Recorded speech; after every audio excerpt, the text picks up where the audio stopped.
بسم اللہ الرحمن الرحیم۔ السلام علیکم۔ روزانہ واقعات سننے کے لیے اس چینل کو سبسکرائب کریں۔ حضرت عبداللہ بن عباس رضی اللہ عنہ سے روایت ہے کہ وہ حضرت عائشہ رضی اللہ تعالی عنہا سے ملے اور سوال کیا کہ ام المومنین، ایک شخص قیام کم کرتا ہے اور زیادہ ہوتا ہے، یعنی نوافل کم پڑھتا، دوسرا شخص قیام زیادہ کرتا ہے اور کم سوتا ہے، ان دونوں میں سے آپ کس کو پسند کریں گے؟ حضرت عائشہ رضی اللہ عنہا نے فرمایا کہ یہی سوال میں نے رسول اللہ صلی اللہ علیہ وسلم سے کیا تھا۔ آپ صلی اللہ علیہ وسلم نے یہ جواب دیا تھا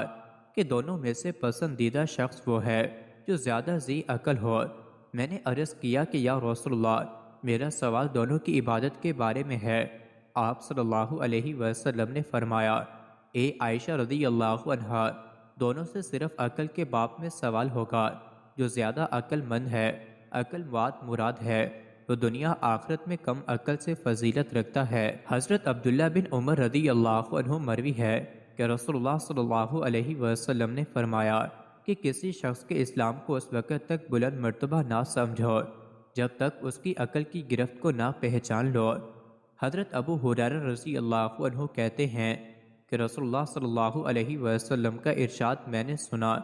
کہ پہلی شے جس کو اللہ نے پیدا کیا قلم ہے، پھر نون کو پیدا کیا اور اس سے دوات مراد ہے، پھر حکم کیا کہ لکھ۔ قلم نے سوال کیا کہ کیا لکھوں؟ فرمایا کہ لکھ جو کچھ ہو رہا ہے اور جو کچھ قیامت تک ہونے والا ہے۔ پھر عقل کو پیدا کیا اور فرمایا کہ مجھ کو اپنی عزت کی قسم، میں تجھ سے مکمل کروں گا اس کو جو میرا پسندیدہ ہوگا اور اس کو کم دوں گا جو مجھے ناپسند ہوگا۔ حضرت عبداللہ بن عباس رضی اللہ عنہ سے مروی ہے کہ جب اللہ تعالیٰ نے عقل کو پیدا کیا تو اس کو حکم دیا کہ پیچھے ہٹ، تو وہ پیچھے ہٹی۔ پھر حکم دیا کہ آگے بڑھو، تو آگے بڑھی۔ تو فرمایا میری عزت کی قسم، میں نے کوئی چیز تجھ سے اچھی پیدا نہیں کی، تیرے ہی اعتبار سے ہم عطا کریں گے اور تیرے ہی اعتبار سے ہم سلب کریں گے اور تیرے ہی اعتبار سے ہم مواخذہ کریں گے۔ وہب بن منبع کہتے ہیں کہ مجھے معلوم ہوا کہ اللہ تعالیٰ نے اپنے انبیاء کرام علیہ الصلاۃ والسلام پر نازل کیا کہ شیطان پر کوئی چیز ایک عاقل مومن سے زیادہ شاق نہیں، حالانکہ وہ 100 جاہلوں کو برداشت کر لیتا ہے، چنانچہ ان کو کھینچ لیتا ہے، ان کی گردنوں پر سوار ہو جاتا ہے اور جس طرف لے جانا چاہتا ہے وہ اس کی فرما برداری کرتے ہیں، اور عقل مند مومن سے مقابلہ کرتا ہے تو وہ اس پر سخت دشوار ہوتا ہے، یہاں تک کہ اپنے مطلب کی کوئی شے اس سے حاصل نہیں کر سکتا۔ وہب کا قول ہے کہ شیطان کے لیے پہاڑ کا اپنی جگہ سے ٹلا دینا، چٹان چٹان اور پتھر پتھر جدا کر کے آسان ہے، صاحب عقل مومن کے لیے مقابلہ ہے، کیونکہ مومن جب صاحب عقل و صاحب بصیرت ہوگا تو وہ شیطان پر پہاڑ سے زیادہ بھاری اور لوہے سے زیادہ سخت ہوگا، اور وہ ہر ہیلے سے اس کو اس کے مقام سے ہٹانے کی کوشش کرے گا مگر نہ ہٹا سکے گا،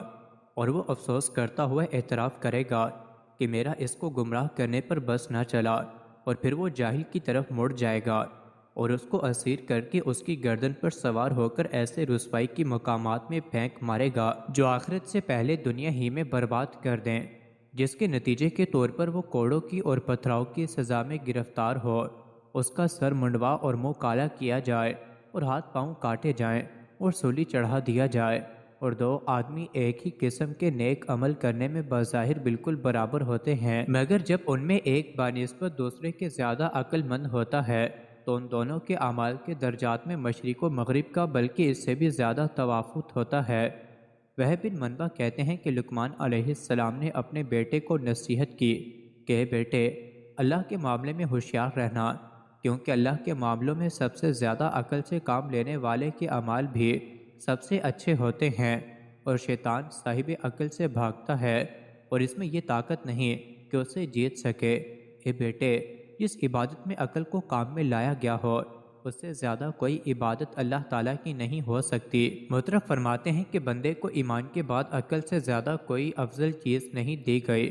حضرت معاویہ بن قرہ فرماتے ہیں کہ لوگ حج بھی کرتے ہیں اور عمرہ بھی اور جہاد بھی کرتے ہیں، نماز پڑھتے ہیں اور روزے بھی رکھتے ہیں، مگر اجر میں سب برابر نہیں ہیں، لیکن قیامت کے دن ان کی عقلوں کی مقدار کے مناسب ہی ان کو اجر دیا جائے گا۔ ابو ذکریہ رحمۃ اللہ کا قول ہے کہ جنت میں ہر مومن اپنی عقل کے مطابق لذت حاصل کرے گا۔ مزید ایسے ہی ویڈیوز کے لیے چینل کو